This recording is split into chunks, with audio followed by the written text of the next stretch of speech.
Bom dia a todas e todos. Mais uma vez, sejam muito bem-vindas, bem-vindos ao nosso evento. Eu queria saudar também nossos estudantes, colegas que estão aí online, né, especialmente da especialização em ensino de francês. Estão me ouvindo bem? Bom, então, com muita alegria que eu queria convidar a professora Laura Barbosa Campos, que vai proferir a nossa conferência de abertura, para compor a mesa aqui comigo. Você pode sentar. Só para não ficar sozinho aqui na mesa,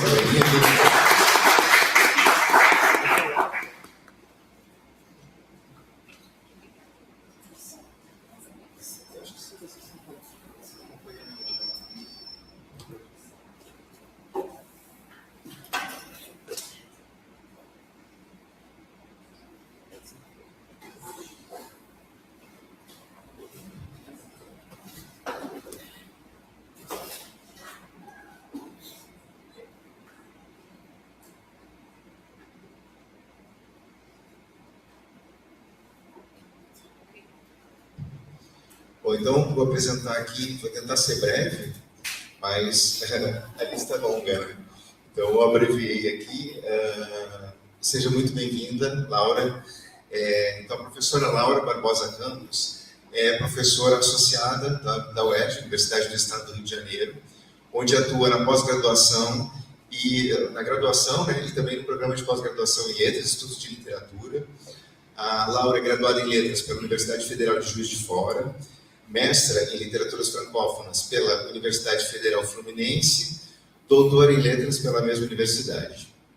Realizou estágio pós-doutoral na Universidade de Rouen, na França, com pesquisa sobre herança e trauma nas narrativas de filiação da literatura francesa contemporânea, sob a supervisão de Françoise Simonet-Henon.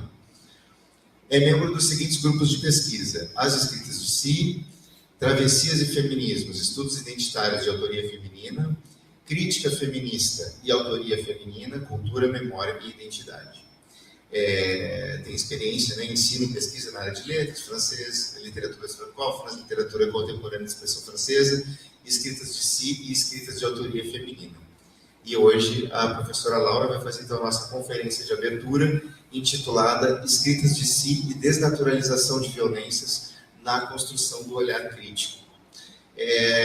Agradeço então o convite por estar aqui com a gente. E aí tem uma coisinha importante que eu não falei, que não está no Lattes, né? Mas que não cabe na biodata, que é o fato de que a Laura é a nossa grande parceira do Núcleo de Estudos Franco-Brasileiros, né? Nossa amiga aqui, entusiasta do trabalho que a gente desenvolve aqui no Colégio Pedro II, e atua também nesse diálogo, né, tão importante entre a universidade, a formação de professores e a nossa atuação na educação básica. Então, vou passar a palavra para a Laura.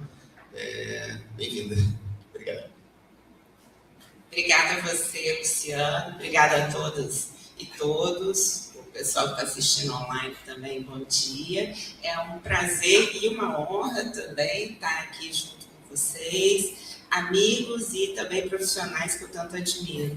A gente tem aí uma história muito interligada, além dos laços das trocas de pesquisa e também, né, Luciano? A gente tem também uma troca assim, institucional em termos de UERJ e Pedro II, né? A gente tem muitos alunos egressos no Instituto de Letras do Pedro II, né, Maitê? A gente tem que sempre se destacam de forma muito particular. E, por sua vez, vocês também recebem muitos egressos do Instituto de Letras na especialização, que formam um ciclo de formação muito bonito e com trabalhos muito conjugados, complementares, eu diria. E também por isso é um prazer estar aqui junto com vocês.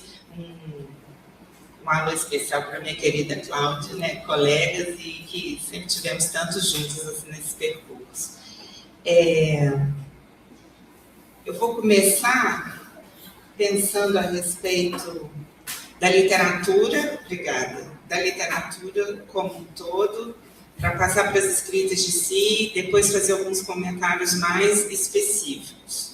Então, nesse processo assim, de afunilamento. Começo pensando com Roland Barthes, em sua célebre aula, Collège de France, quando ele nos alerta quanto à ubiquidade dos mecanismos de poder presentes na própria língua e em qualquer discurso institucionalizado. Para Barthes, a literatura seria o espaço privilegiado para escapar do fascismo, sendo o local que permite deslocamentos e que resiste às fixações de sentido. A literatura não elimina o poder, mas ela trapaceia com ele, nos diz Barthes, ao jogar com os signos, criar vozes, embaralhar identidades. Barthes defende a ideia de que a literatura pode proporcionar uma experiência de saber, porque ela encena a linguagem em vez de simplesmente utilizá-la. A literatura engrena o saber no rolamento da reflexividade infinita. Através da escritura, o saber reflete incessantemente sobre o saber, segundo o discurso que não é epistemológico, mas dramático. Então, a literatura põe em cena os modos pelos quais o mundo é nomeado, interpretado e construído pela linguagem. Eu diria também que a literatura, ela escancara silenciamentos e violências de forma mais impactante do que qualquer discurso epistemológico que busca organizar o conhecimento de forma mais sistemática. Né? O discurso literário, então, como nos diz Barthes, ele é dramático porque encena esses conflitos de linguagem, essas vozes contraditórias, os afetos e experiências humanas, passando sempre, claro, pela experiência sensível da leitura. E a literatura, por sua vez, desconstrói também padrões estabelecidos, ela desconcerta, um termo utilizado, empregado pelo teórico francês Dominique Viard, que denomina de literatura desconcertante aquela que é capaz de operar um deslocamento nas expectativas do leitor e que, por sua vez, incorpora a crítica, né? Que é explicitamente ou não, né? Ele incorpora a própria atividade crítica, lançando mais perguntas do que oferecendo respostas, então desestabilizando certezas, preconceitos e visões de mundo cristalizadas. Partindo dessa premissa barthesiana de que a literatura desestabiliza discursos, produz, então, deslocamento crítico diante da linguagem e das formas de poder, eu acredito que as escritas de si desempenham um papel particularmente potente. Ao mobilizarem experiências íntimas e vivências atravessadas por relações sociais e históricas, essas narrativas, essas escritas de si, transformam o singular em um espaço de problematização coletiva.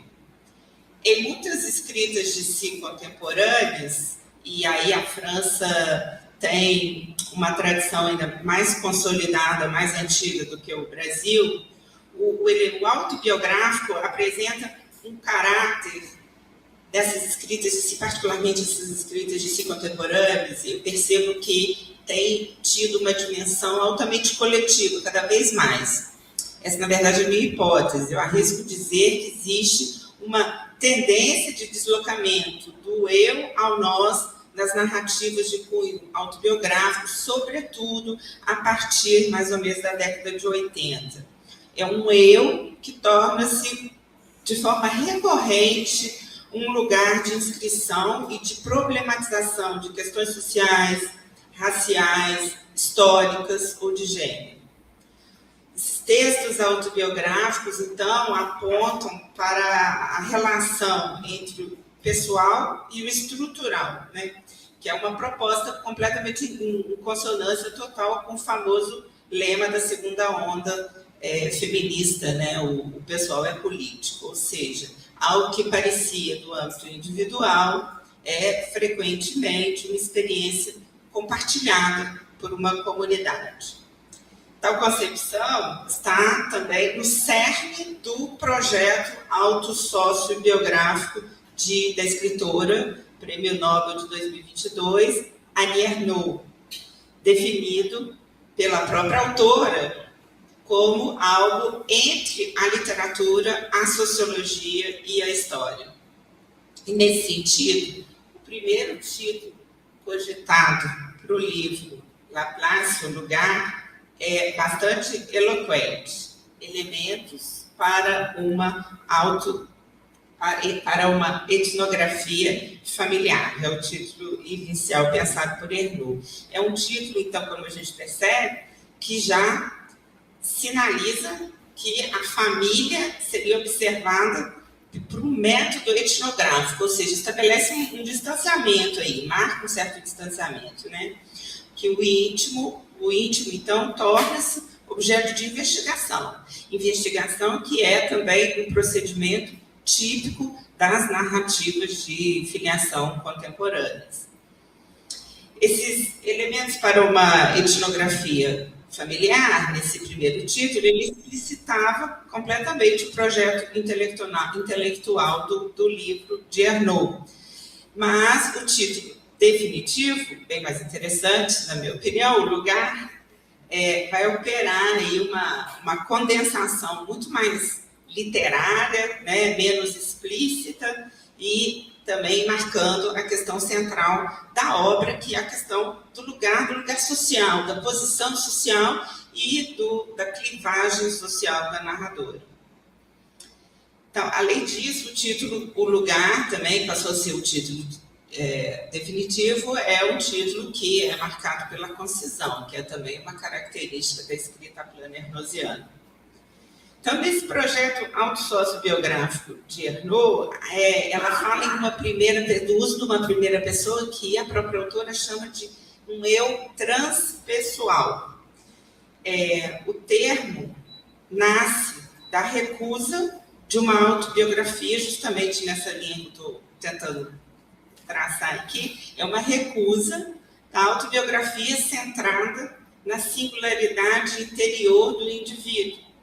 O eu transpessoal trata-se de um eu que fala de si, mas que busca revelar, ao mesmo tempo, uma experiência coletiva, histórica e social. O eu ernausiano funciona quase como uma superfície de inscrição do coletivo, efetivamente.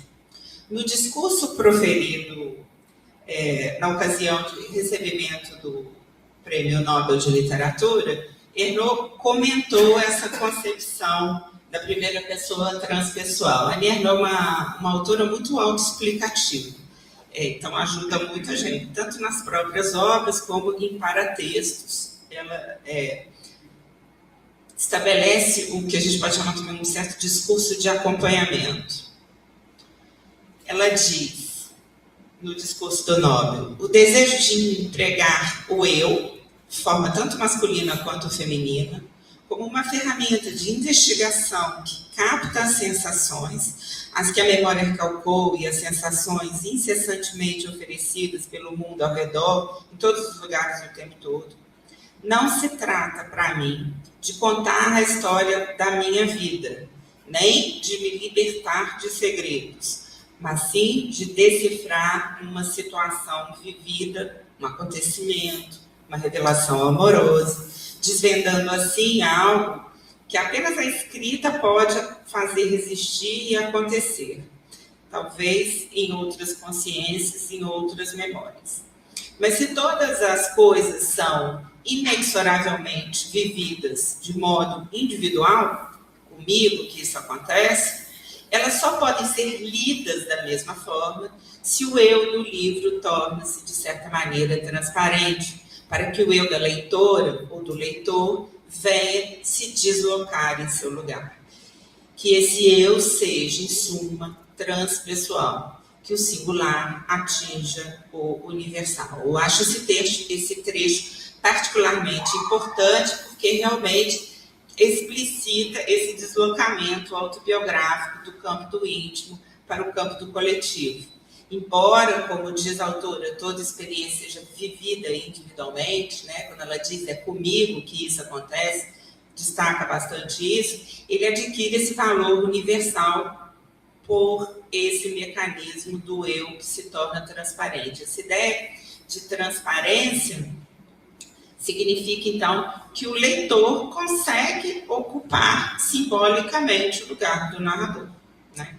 O eu se transforma a partir desse momento, em um espaço de reconhecimento coletivo.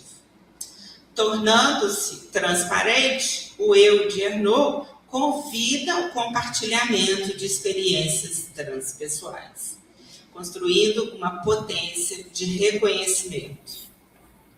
Ao retomar vivências do mundo dos dominados e inserir o discurso popular como base orgânica de seu projeto estético, Ernaux confere existência aos invisibilizados, aos marginalizados, realizando uma literatura, claro, de viés altamente político. No texto Annie Ernaux e a emancipação, ou como encontrar o seu lugar, a pesquisadora Françoise Simonet Tenin afirma que os textos de Ernaux promovem justamente um espaço de emancipação política, diz Tenin.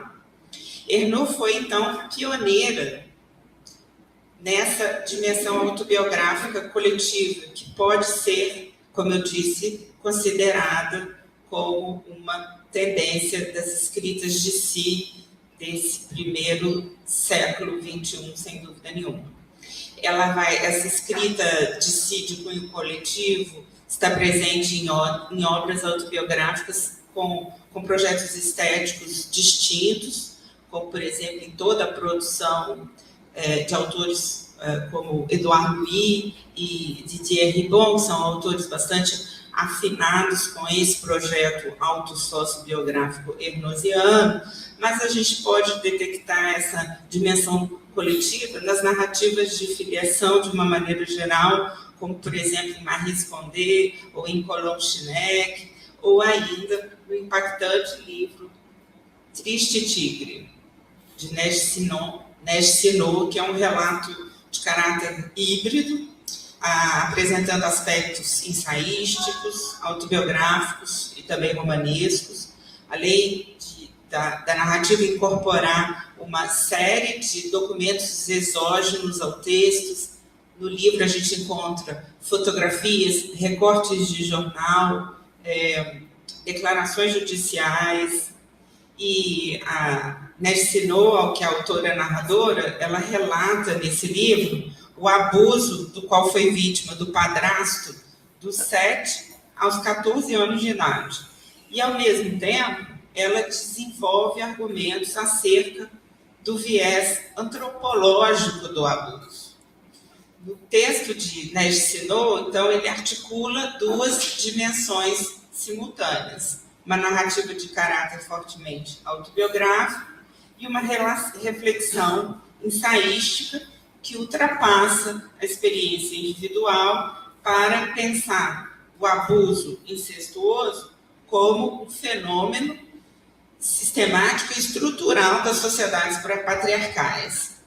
A experiência singular torna-se, então, um ponto de partida para uma investigação mais ampla sobre mecanismos sociais, culturais e simbólicos que tornam possível o abuso incestuoso.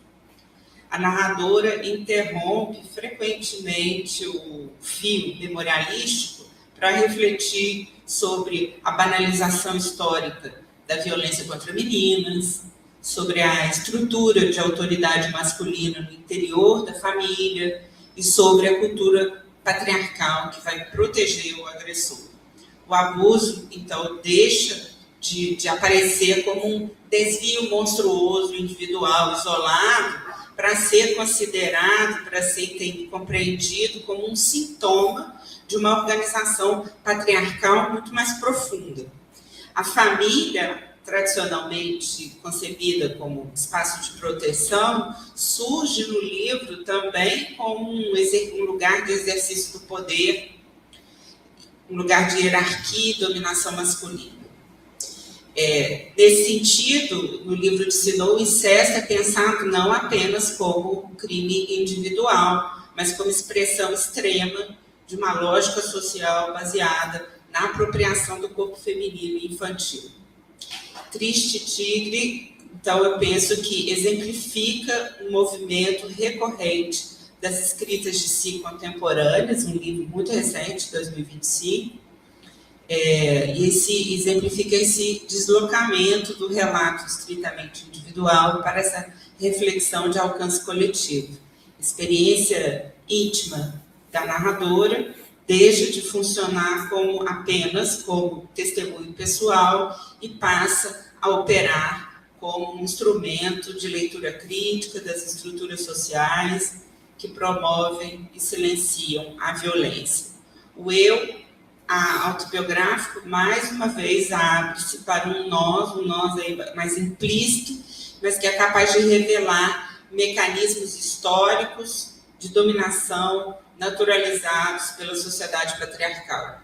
Esse livro teve uma recepção muito positiva em termos de premiação, foi finalista dos prêmios, na França, dos prêmios Goncourt e Médicis, também foi laureado pelo Prêmio Feminais e pelo Strega Europeu, venceu o Choix Goncourt Internacional, que é a versão internacional do Prêmio Goncourt, pelo mundo afora. Esse livro venceu as versões do Choix Goncourt em mais da metade dos países onde ele ocorre, inclusive no Brasil. E, ademais do valor estético da obra, eu acho que essa recepção positiva do livro pode estar relacionada a uma série de fatores. Por exemplo, os avanços dos movimentos feministas, penso aqui particularmente no Me Too, também relacionado ao número crescente de escritas de si de autoria feminina no mercado editorial, que, de certa maneira, contribui para, de certa maneira não, totalmente, contribui para a formação também de um público leitor mais preparado para lidar com temáticas tão desestabilizadoras do patriarcado. E, por fim, que é o que mais me interessa aqui, então não menos importante, está relacionado também à transformação da experiência singular em coletivo, que é o aspecto que favorece esse processo de reconhecimento. Processo de reconhecimento e tão importante, de desnaturalização da violência, violência simbólica, sobretudo, mas não apenas, e da formação, e, consequentemente, da formação de um olhar crítico sobre as relações de poder que envolvem o social. Então, é nesse horizonte de questionamento das estruturas sociais e de desnaturalização de violências de gênero que também se insere uma outra narrativa que eu vou comentar agora, chamada Fia, no original, Menina na tradução brasileira, obra em que a autora Camille Laurence expõe a condição feminina e escancara os mecanismos simbólicos, linguísticos. Camille Laurence trabalha muito através de mostrando esses mecanismos também presentes dentro da própria língua, e sociais, que estruturam a condição das mulheres e dentro da sociedade patriarcal. Então, passando agora um pouco comentário sobre esse livro, que acaba de... está saindo agora na tradução no Brasil. Então, como eu dizia, de Camille Laurence, que é, na verdade, um pseudônimo da escritora Laurence Ruelle, uma escritora que ocupa um lugar de grande destaque na literatura contemporânea de língua francesa, especialmente no campo das escritas de si, da autoficção e também das temáticas feministas.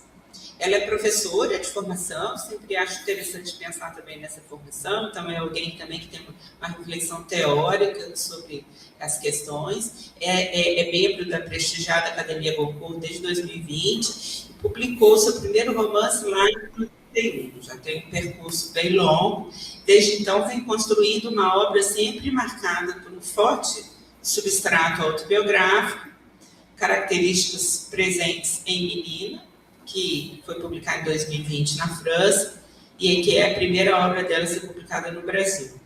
Menina se inscreve de maneira significativa no panorama da literatura francesa contemporânea, que é marcada pela emergência de narrativas que interrogam criticamente a experiência feminina.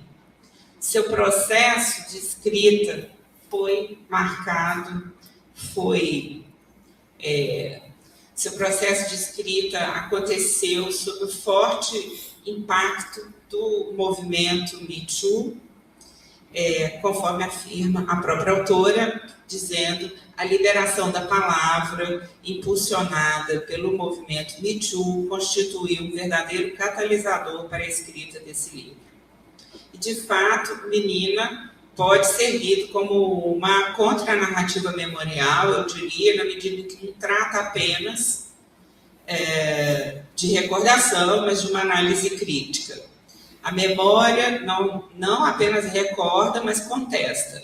A narrativa, mais uma vez, desnaturaliza assimetrias de gênero e reescreve experiências socialmente legitimadas como formas de violência simbólica. Nesse sentido, o romance vai complexificar questões evidenciadas pelo movimento Me Too, mobilizando temas, são muitos temas, temas como abuso, como consentimento fabricado, silenciamento, violência obstétrica e uma série de microviolências cotidianas que estruturam historicamente a experiência de nascer e ser menina. O livro parte de uma espécie de cena inaugural que remete ao texto bíblico do Gênesis, mas subvertendo. Coloquei esse início aí para vocês sentirem um pouco o tom desse espécie de preâmbulo que tem no livro. E essa cena com um diálogo bíblico aí do livro do Gênesis. É menina. Tudo começa com uma palavra, como a luz ou a escuridão. O seu nascimento é semelhante à criação do mundo, ao céu e à terra. Uma palavra corta o espaço ao meio, divide a multidão, separa o tempo. Mas não é Deus quem a pronuncia. É bom que saiba desde já. É Catherine Bernard, enfermeira da clínica Santa Agatha, onde o relógio de parede marca 5 horas e 15 minutos. Ela não preparou esse anúncio, não desejou, nem decidiu nada, não tendo opinião formada sobre a questão, sobretudo porque é freira. Era só para vocês pegarem o tom, porque vai continuar, e a Camille Laurence trabalha muito nos detalhes. Santa Agatha, o nome da clínica, por exemplo, vai ter assim, Santa Ágata é uma santa que foi uma virgem mártir do século III, e, de acordo com a tradição cristã, foi perseguida e martirizada pelo imperador Décio, sempre representada na iconografia cristã, com os próprios seios sobre uma bandeja, que ela foi mutilada. Então, tem toda também uma referência bíblica nos detalhes, que vai continuar ao longo de todo o primeiro capítulo, sobretudo, mas também atravessa um pouco o livro como um todo. E esse íncipe, essa primeira frase, é menina, que é a cena do nascimento da personagem, vai voltar insistentemente, como uma espécie de maldição, quase. A chegada da menina, que é uma menina chamada Laurence. Então, a gente tem aí a identidade nominal entre autora e personagem, com uma leve modificação de grafia. Ela chega à família Barraquet, Laurence Barraquet. Ela já é uma segunda filha, menina desse clã, no lugar do tão esperado filho homem. A cena se passa, o nascimento se dá na década de 50, tá? Então, o sexo do bebê se descobre na hora do nascimento, não tem ultrassom ainda. Isso tem um elemento surpresa que faz diferença. E essa chegada, a família Barraquet, né, dessa segunda filha, provoca um abalo forte, e é uma chegada regida de forma incontestável por uma ideia de fracasso. Na descrição do parto, a gente tem uma cena que é uma cena de primitiva da misoginia. É chocante. E eu e eu tive que cortar, né, porque é pior ainda. Então, essa cena do parto, de pé ao lado da cama, seu pai segura distraidamente a máscara sobre o rosto da sua mãe. Então, a voz narrativa aqui no momento se dirigindo a bebê, a personagem que está nascendo, né? Carente de oxigênio, de ternura, com o pescoço esticado na direção da irmã Catherine, a irmã do tio de Freira, tá? Que se empenha por inteiro no esforço pela vida. Anda, empurra, vai, respire, vamos de novo, os ombros estão passando. Seu pai prende a respiração de repente, já não acredita mais, todo retraído, sem ar, à beira do abismo. É o quê? Pergunta sua mãe entre duas respirações, ainda não sabemos. Deu uma última empurrada. Há algo ruim no ar. O seu pai desaba. Será que um dia acreditou mesmo? O que é? Deu errado. Colocam você sobre o ventre de sua mãe. Olá, disse seu pai ao ver a vulva inconfundível. Você geme. Então, esse trecho inicial do romance encena esse nascimento, o nascimento da protagonista, como uma cena originária atravessada por uma violência simbólica de gênero, na qual a percepção, né, diante do nascimento de uma menina se inscreve desde o primeiro instante de vida. Longe de configurar um momento de acolhimento, o parto é narrado sob o signo da asfixia, né, e da tensão, por meio de um campo semântico da respiração que articula simultaneamente o plano físico e afetivo, quando diz carente de oxigênio e de ternura. Prende a respiração, algo ruim no ar. Tal concepção sugere que a protagonista vem ao mundo em um ambiente marcado pela falta de ar, né? Essa metáfora, sobretudo, da ausência de reconhecimento. A centralidade da figura paterna aí, cuja expectativa desaba, né, na beira do abismo, desaba progressivamente até a formulação explícita do fracasso deu errado, evidencia a inscrição do nascimento da personagem num horizonte de valores patriarcais no qual o sexo da criança é ele que constitui o critério decisivo de validação da existência. Do ponto de vista formal, o uso de uma segunda pessoa semântica, né, seu pai, sua mãe, introduz aí também um distanciamento enunciativo que sugere uma clivagem do sujeito, como se a narradora só pudesse acessar essa cena primitiva por meio de um deslocamento de si, que é também um indício de essa clivagem, um indício de subjetividades marcadas pelo trauma. Assim, o nascimento da menina não é apenas um evento biológico, mas é uma cena inaugural de total desqualificação simbólica que antecipa e estrutura as formas posteriores de violência de gênero ao longo de todo o romance, configurando aquilo, como eu disse, que se pode ler como uma verdadeira cena primitiva da misoginia. A essa cena primitivas vão seguir inúmeras outras cenas ao longo da infância da narradora, simbolizada por um pequeno diálogo, que é, inclusive, o trecho que está na contracapa da edição francesa, que também é singelo, mas não por isso menos revelador. Vejam o diálogo. Uma noite, aí já contada sob o ponto de vista da personagem criança.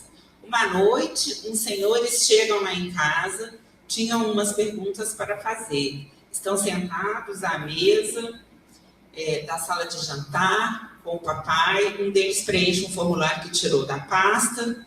Pelos cálculos, é o censo de 1964. Tenho 5 anos. Tímida e curiosa ao mesmo tempo, estou escondida atrás do sofá. O senhor tem filhos? Pergunta o homem. Não. Tenho 2 meninas. Essa resposta do pai, então, não é nada informativa, mas valorativa. inscrevendo as filhas mulheres em uma categoria percebida como totalmente insuficiente para preencher a expectativa social contida na pergunta inicial, né? Essa presença do não, né, na resposta do pai, na negativa inicial do genitor, evidencia que o feminino não conta plenamente como sujeito de filiação. Inscreve essa identidade feminina desde a origem sob esse signo da insuficiência. Situado na confluência entre autoficção e reflexão ensaística, o texto de Camille Laurence pode ser lido como uma forma de escrita de si que se debruça sobre a construção social da identidade feminina ao longo de diferentes etapas da vida da personagem. A gente acompanha desde o nascimento até a idade madura. Aos 9 anos, Laurence Parraquet vai ser vítima de violência sexual infantil. O agressor é o tio-avô, então, mais uma vez, um abuso incestuoso. Isso acontece sob os olhos dos adultos, que sabem, não intervêm e ainda ordenam que ela não diga nada.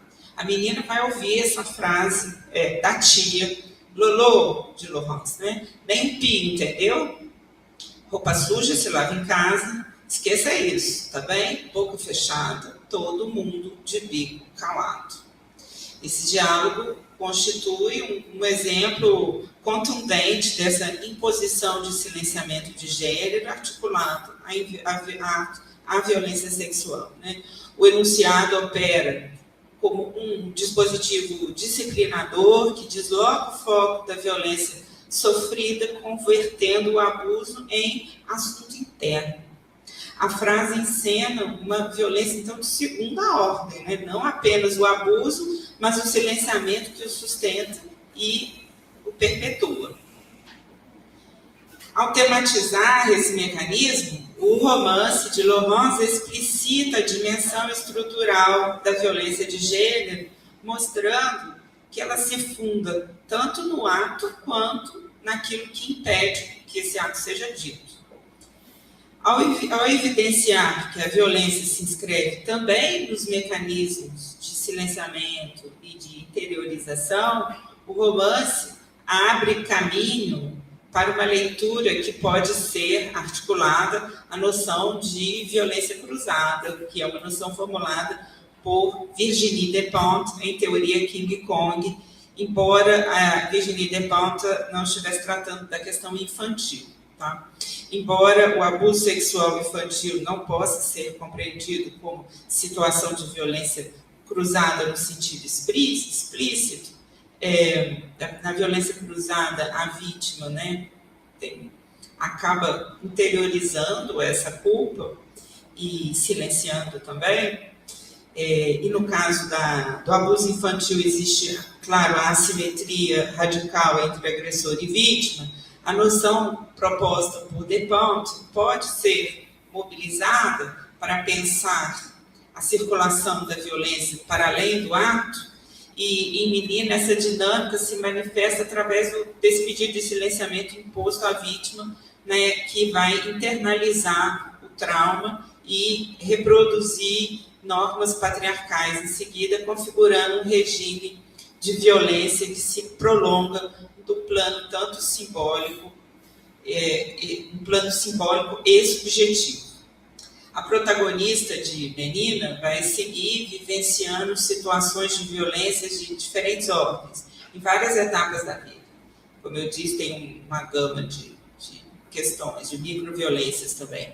Dos tormentos da adolescência, quando escreve Laurence, o tédio se confunde com medo, essa ideia de medo também está muito presente na condição feminina.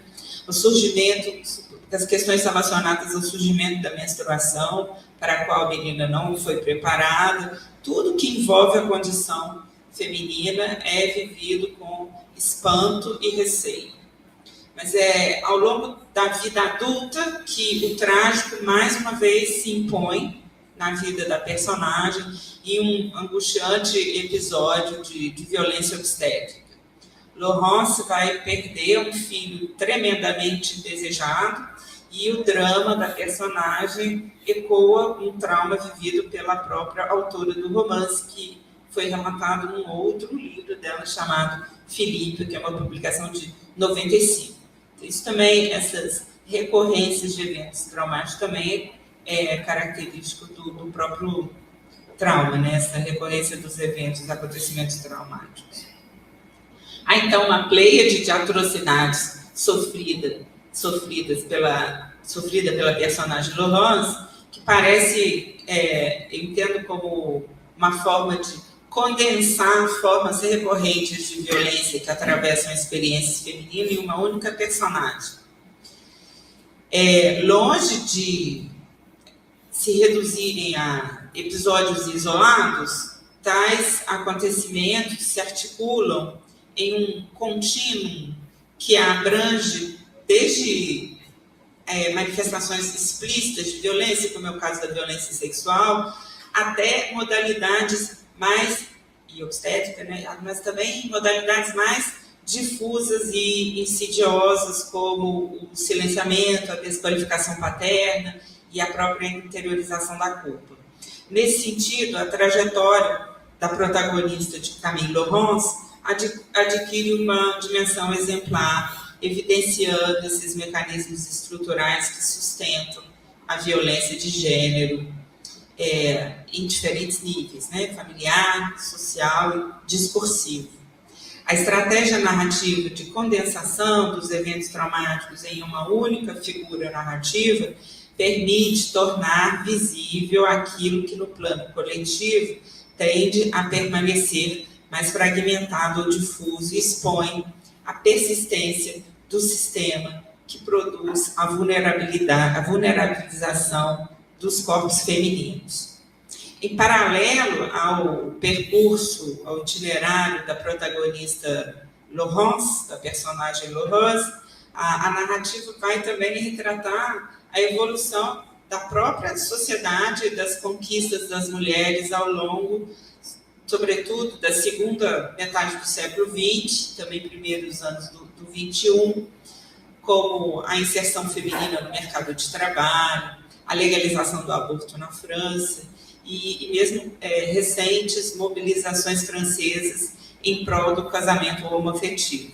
Há também, então, no livro, um pano de fundo importante, que é esse panorama da evolução social da segunda metade do século XX e início do XXI relativo ao gênero. Menina, de Camille Laurence, nos convida a pensar a experiência de nascer menina, nascer menina não como um dado natural, mas como uma construção histórica e simbólica atravessada por essas múltiplas formas de violência. Ao escrever essa experiência no entrelaçamento entre memória, linguagem e crítica social, o romance não apenas narra esse percurso individual, mas desnaturaliza esses dispositivos que sustentam a desigualdade de gênero. E, nesse sentido, também o livro de Laurence se configura como um gesto simultaneamente literário e político. Para concluir, gostaria de retomar uma ideia que atravessa aqui toda a minha fala, essa ideia de que a literatura e mais particularmente as escritas de si pode contribuir, ajudar a olhar o mundo de forma mais crítica e promovendo que a emancipação política da qual fala Françoise-Simone Étonnant a respeito da obra da Annie Ernaux. Ao transformar experiências íntimas. Não tem problema, não. Só tinha as referências agora. Ao transformar experiências íntimas em matéria de reflexão coletiva, essas autoras como Annie Ernaux, Neige Sinault, Camille Laurence, mostram que aquilo que muitas vezes aparece como experiência individual está profundamente ligado a estruturas sociais, históricas, culturais mais amplas e muitas vezes permanece invisibilizado e banalizado. E talvez esteja justamente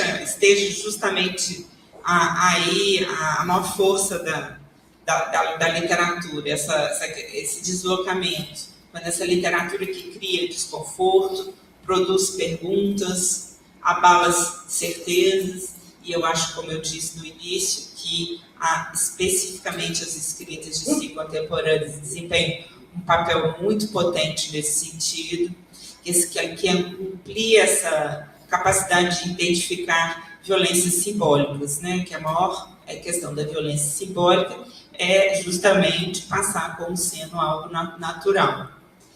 Então, abre os olhos nesse sentido. Ler essas obras não significa, então, no meu ponto de vista, entrar apenas em contato com histórias individuais, muitas vezes é uma literatura acusada de narcisismo, deu para perceber que eu discordo desse ponto de vista, mas ela também contribui para o desenvolvimento de uma escuta mais atenta para as formas de violência e de desigualdade que atravessam a nossa vida social. Então, eu acho que pensar essas questões no espaço da universidade, especialmente a universidade que forma professores, né, me parece essencial. Formar professores também é formar mediadores de leituras, né, sujeitos capazes de estimular nos alunos uma relação mais crítica com a linguagem, com os discursos e com o mundo, né? E num nosso contexto marcado pela naturalização de tantas violências, essa formação humanística continua tendo um papel fundamental, né? Esse de cultivar a sensibilidade, a reflexão e a capacidade de questionar, sobretudo. Talvez esse seja um dos gestos mais importantes da literatura e do ensino, né? Esse gesto de contribuir para construir um olhar crítico, mais consciente e mais atento, tanto às violências quanto à alteridade. Obrigada, gente.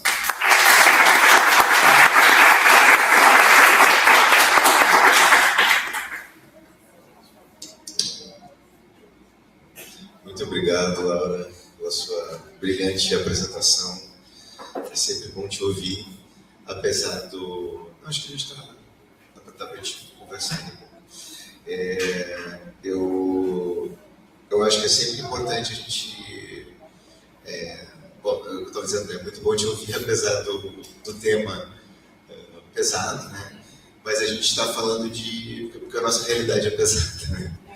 Então é isso, assim, eu anotei uma série de coisas enquanto a gente conversava, vou passar para vocês também fazerem perguntas, comentários sobre a fala da Laura.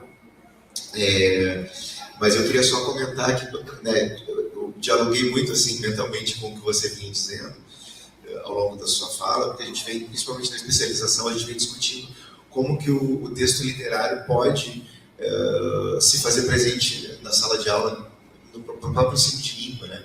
Como a gente vem trazendo cada vez mais aqui no material didático que a gente usa aqui na escola e em diálogo também com as outras disciplinas, né? Com os textos que eles leem em língua portuguesa, em sociologia, em história, enfim, a gente tem feito esse trabalho transdisciplinar, assim, que aborda inevitavelmente questões sociais que são fundamentais na formação desses sujeitos, né? Então, eu só para enumerar rapidamente aqui, né, como que a gente está em diálogo com essas leituras, como a gente vem trabalhando, né, leituras de Daniel Lefebvre, Marie Condé.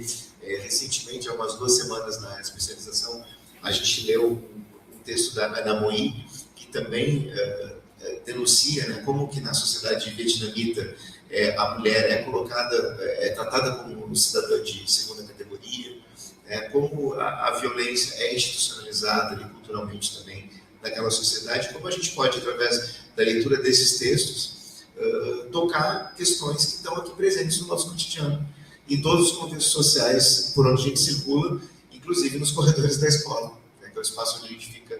Infelizmente, a gente vê, vivencia e tenta lutar de alguma forma contra isso. Me parece que a leitura desses textos ela vem, apesar dessa dureza, né, do contato com essa dureza, enfim, da dificuldade que é lidar com essas violências de forma mais aberta, me parece que o texto nos traz caminhos para discutir essas questões.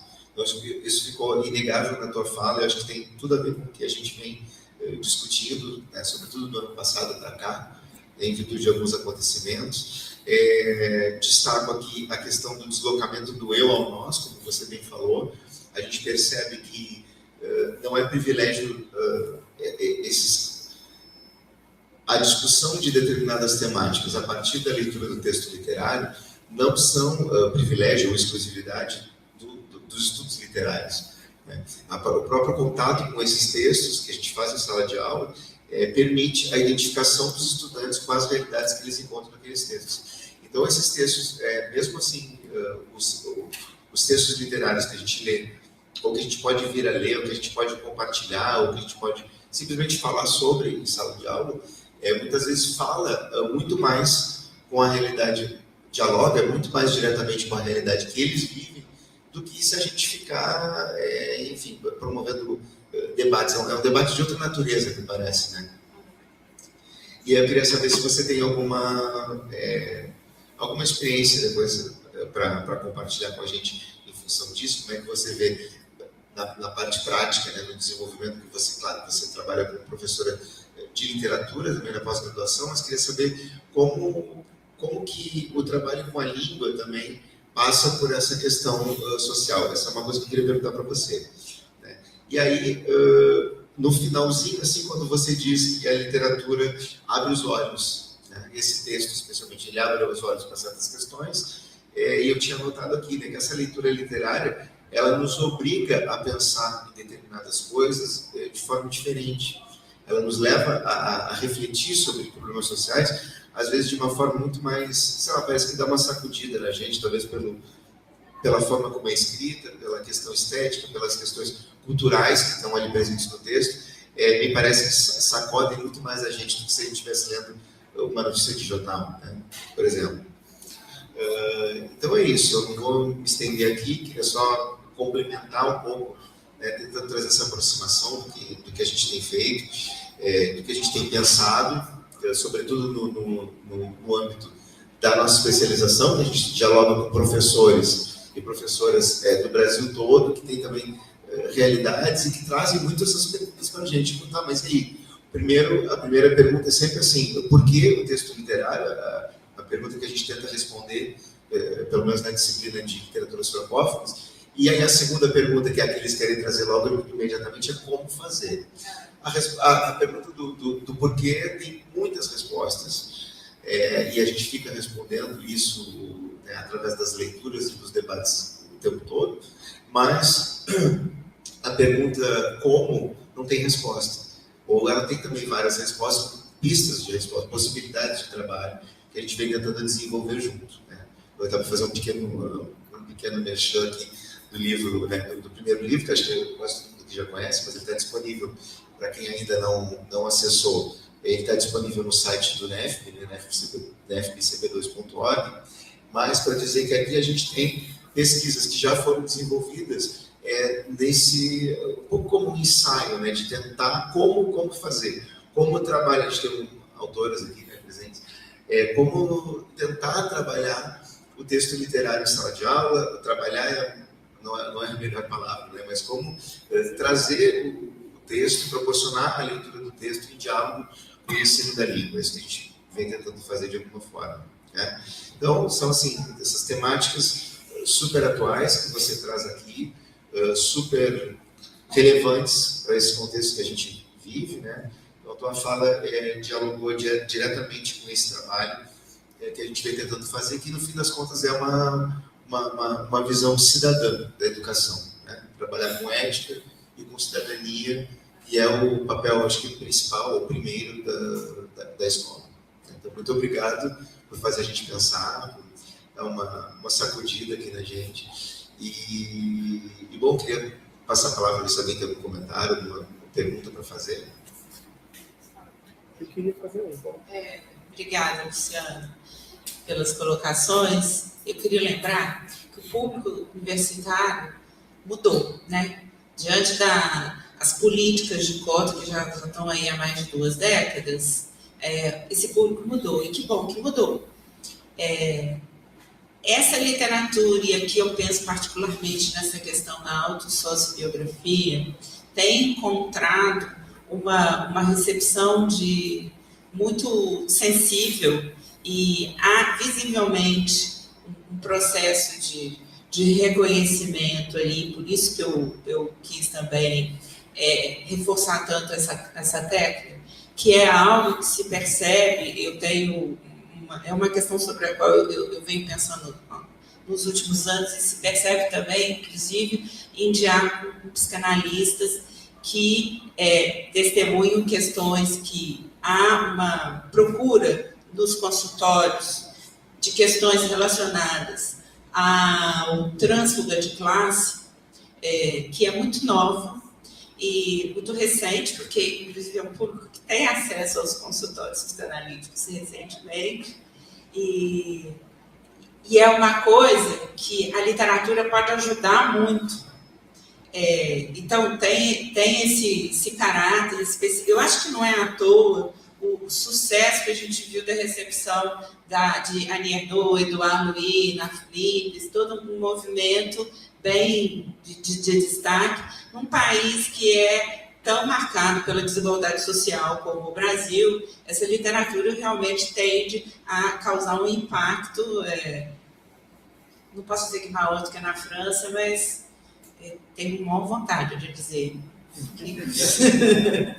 Mas sobre esse aspecto do reconhecimento por conta das desigualdades sociais mais aprofundadas, tem uma recepção diferente, realmente.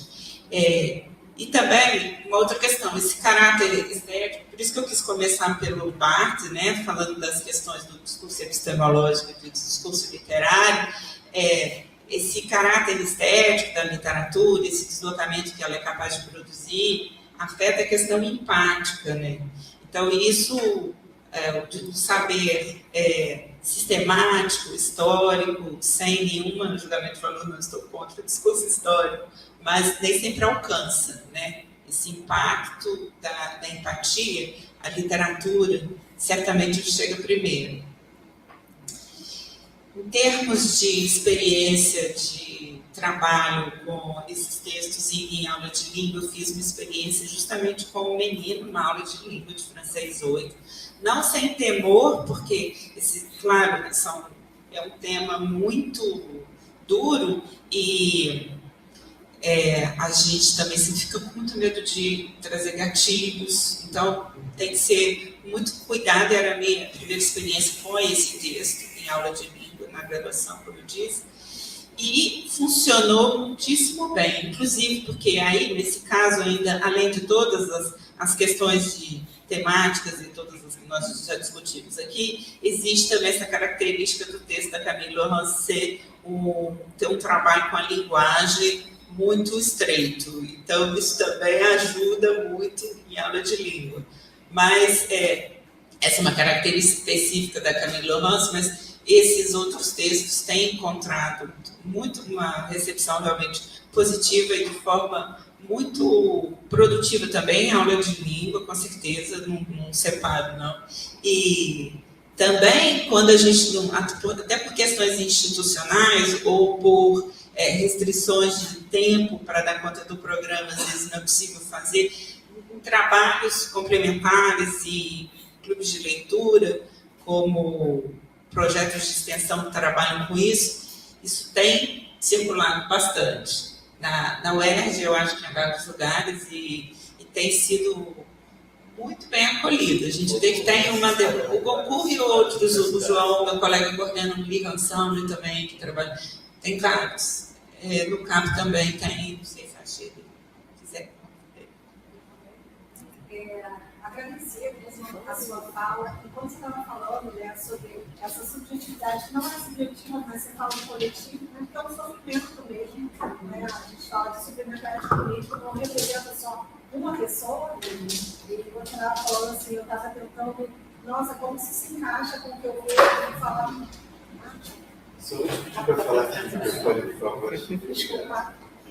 como isso se encaixa diante do projeto que a gente está fazendo, vamos apresentar mais tarde, e é isso, assim, a pessoa não está falando dela, assim, ela está trazendo um sofrimento que é ético, político, de uma desigualdade, né, que não é só de uma pessoa, né, são de vários no nosso país, inclusive. Então, assim, que bom, eu não conheci, então, assim, nossa, como eu me vi assim, representada na literatura, com coisas que a gente já está debatendo aqui, como o de letramento engajado e tudo mais. Muito obrigada. Obrigado.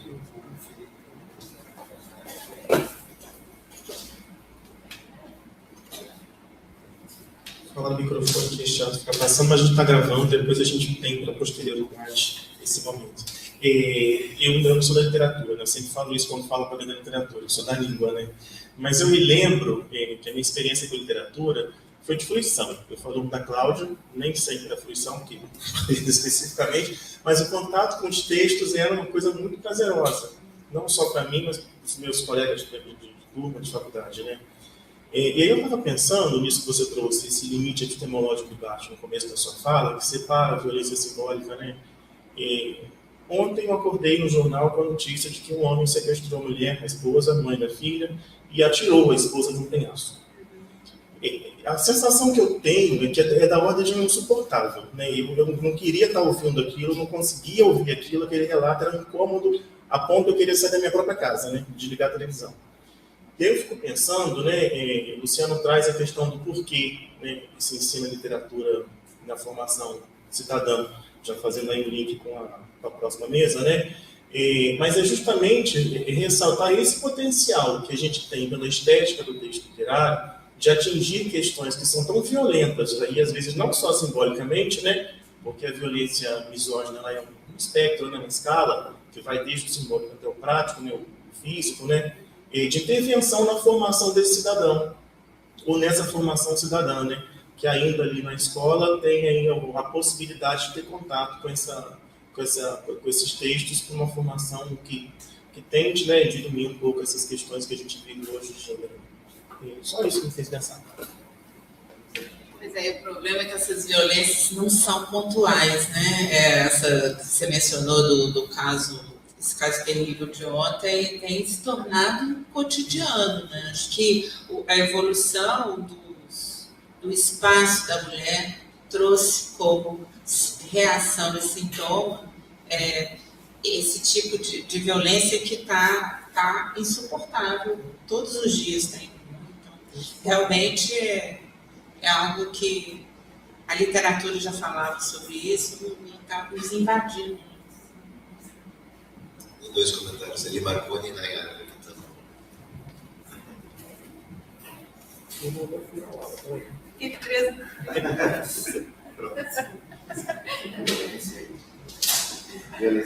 Então, em primeiro lugar, obrigado, Laura, por partilhar com a gente essas suas reflexões e dizer o quanto é interessante a literatura hoje e no Brasil, né, e utilizando do termo da Conceição Evaristo, né, pensando nas escrevivências, né, que a gente tem experimentado, com tantas autoras brasileiras, né, falando dessa temática, ressaltando aqui a própria Conceição Evaristo e a Eliana Alves Cruz, né, que eu trabalho na minha pesquisa, inclusive dialogando com outras escritoras do mundo, né, como Jamília Pereira de Almeida em Portugal, né, que traz livros tão importantes como Esse Cabelo, e também a própria Fatou Dione, né, e assim, no Brasil, né, a gente tem uma riqueza, né, então, quer dizer,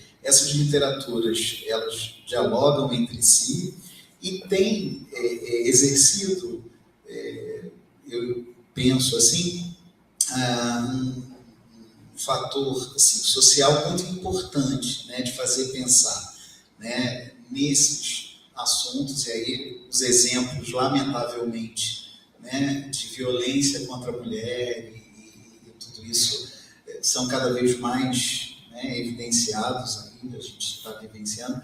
Então, assim, o papel, né, preponderante da literatura, né, na reflexão e na construção também de uma sociedade, né, que minimamente pense, né, e problematize essas questões, né? E cada vez mais a violência, né, e as violências, né, por exemplo, né, como você mostrou, né, de misoginia e o machismo e tudo isso, deixe de ser visto como algo, né, que é normal, né? Ainda há pessoas que defendem isso, né? E a literatura tem um papel fundamental. Então, assim, há um diálogo, né? A literatura do mundo inteiro, né? Nesse aspecto, né? E que é muito importante. E no Brasil a gente tem tido uma produção, né, nessa temática muito importante. Não sei se você gostaria de comentar um pouco desse diálogo que eu acho tão importante, né? A literatura brasileira com a literatura do mundo. Sem dúvida, eu acho assim, essa ponte entre literatura de língua francesa, de expressão francesa, e o que é produzido aqui é essencial. Você já citou vários nomes importantes e as escrevivências, e está totalmente em sintonia, em consonância com essa ideia de uma escrita de si de caráter coletivo, né? Totalmente. E a gente tem, inclusive, jovens autores e autoras brasileiras que dialogam também muito com esses autores que eu mencionei aqui. A gente pode lembrar, por exemplo, do último livro da Tatiana Salem Levi, Melhor Não Contar, né, que também dialoga muito com a Annie Ernaux, embora não seja pelo viés de classe, mas pelo viés de gênero, enfim, e vários outros. Eu acho que isso também é um caminho importante, de trazer essa ponte entre autores daqui e de lá, ou de lá.